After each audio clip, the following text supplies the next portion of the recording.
Hello, everyone. Welcome to the Aquarian Mind podcast. Today's podcast, episode number 84. I'm your host, Jamel Crothers. It's Book Insight Friday, and I'm delving into another standalone book that I've wrote in 2018 and also published in 2018, and it's called The World in Ruins. Now, the book cover, it's a little like grim, and it's a dark red type of color. And when I came across it on Canva, I was like, "Up, that's the book cover." But did some tweaks, little changes, and here we are. So honestly, um, the book was planned out like I would say in 2017, and I didn't have any intentions on writing it right away. But there was so much going on in the world at that time, and there was just a lot of like bad things going on, a lot of things that were so grim. And I said, okay, I need to write this. And unfortunately, a lot of the things that I write in the book actually have happened in the world already. So, unfortunately, I pretty much give you guys the blueprint of what's to come of this world if we don't make the necessary changes and we don't start fighting for ourselves and really making this world a better place.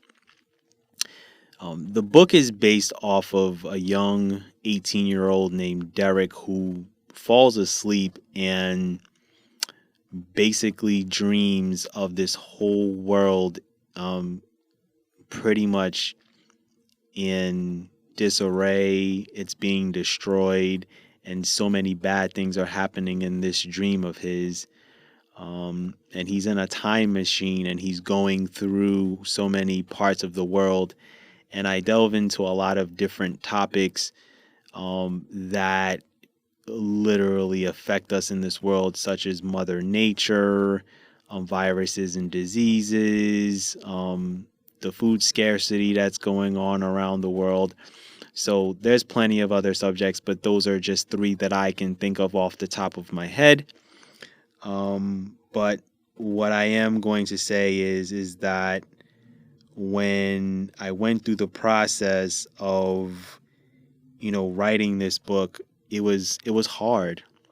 And I honestly kind of jumped into it. And, if you guys don't believe in God and you're spiritual beings, I get it. I totally understand. But there was a chapter that was very controversial, and it was more of saying that whoever you believe in is not going to save us. We have to do the work.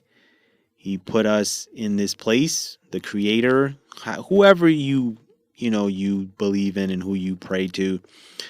It was a controversial um, chapter in that book, and I knew that I had to write it because if you really think about it in hindsight, if this world was to be made better, it can be changed by the creator in a blink of an eye if he really wanted to just wipe out all the evil and just make this world better, right? I'm just throwing it out there. I'm not, you know, pushing any sort of things on you guys. I'm just kind of putting things in perspective a little bit for those who do believe in the creator and God and whoever you pray to, right? Um, but what I am trying to say is that there is a lot of atrocities that are going on worldwide.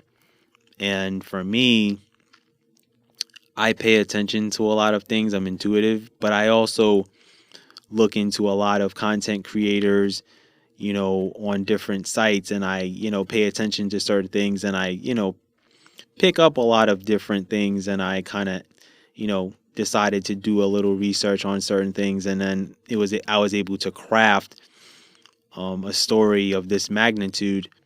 And it's important that we do know what's going on around us and that we are aware of what's going on around us. The only problem is that, we're being tossed so many different distractions on an everyday basis. And I talk about this on my podcast at great length. And, I have plans on, you know, sharing, a lot of things that are constantly distracting us.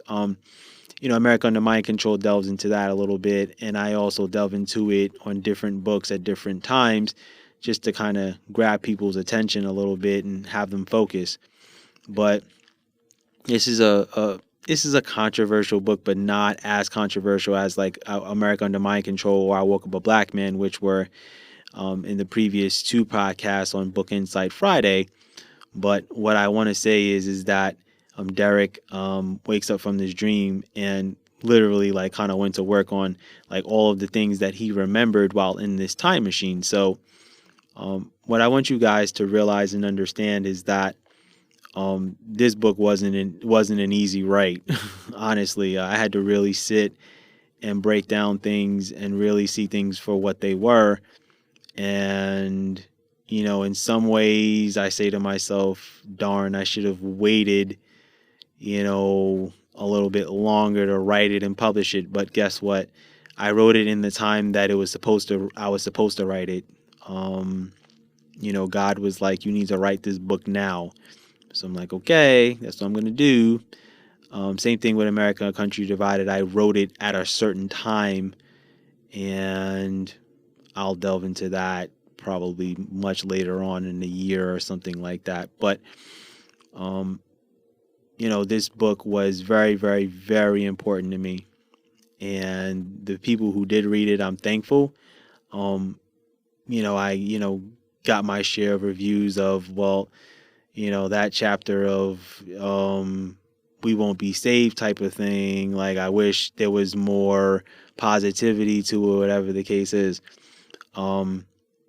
I think the problem is we all read books with that, and we want fairy tale endings, and a lot of my books don't have fairy tale endings. Because that's not reality. That's not the world we live in.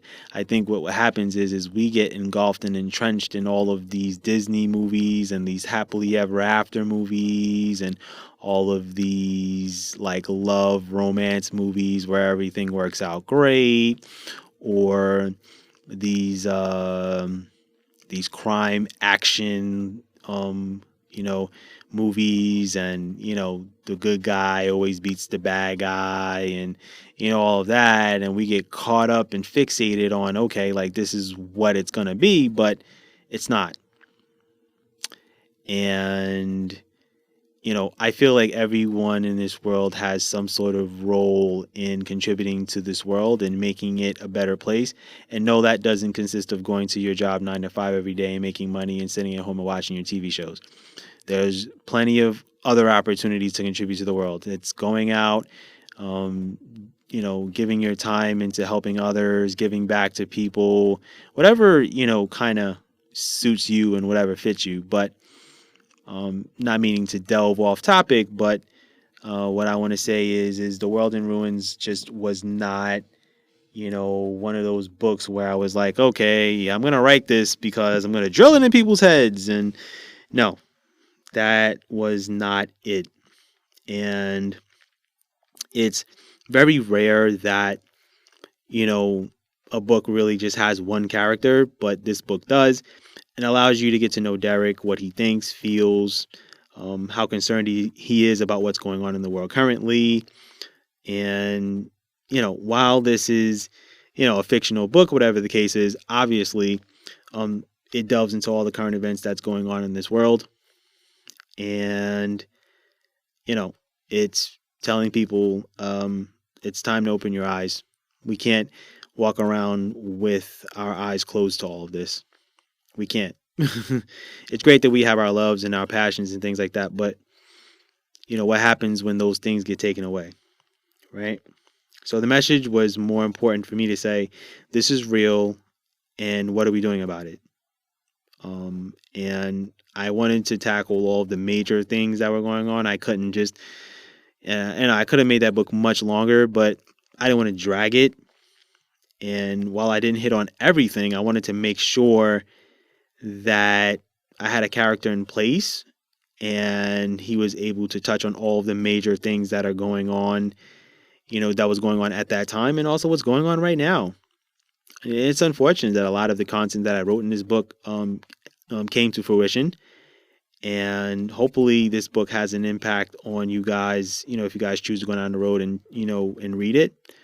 But it also has to make us realize that we have to start doing way more than just living life in a sense of monotony, or that everything is fine, or that everyone else will do the work, or whatever the case is. Because as a human race, if we were all to come together, put things aside, such as race, religion, socioeconomic status, financial status, we can have a huge impact on what happens to the world. And the minute we all stand up to the demonic, evil people who are running this world, the landscape of everything changes. So we, as a collective, need to start doing the work. And when we start doing the work, things will start to change, and things will start to materialize in the way that it needs to be. So, there is obviously, the hope, that we all get it together, but time will tell on how all of this, works out and how this all materializes. Um, you know, we've had numerous lifetimes along the way, and you know, are we getting to a place where we're in the end times from what a lot of content creators see, and based off of all of the religious biblical scripts, all that stuff? Yeah, a lot of people feel that that's where we are and that's where we're at. Um, I've come out and said I wouldn't be surprised if in this current lifetime the world ends, because of all the catastrophic things that are going on. But we don't get to determine that, and it's the reason why I live my life every day like it's my last, because I don't know when it's going to be my time to go, and that's why I create all the content that I do, and it's why I write all the books that I do, because social issues affect me, and it affects billions of people around the world. So that's my book insight and how I went into writing that. Um, you know, Hopefully things will start to turn around, and we all collectively start doing the work, and we aren't caught up in the capitalistic mindsets that have been infiltrated into our minds from such a young age. So with that said, that's my podcast for today. I thank you guys for listening. Have a good weekend, everyone. Be productive, be good, everyone, and go accomplish your goals.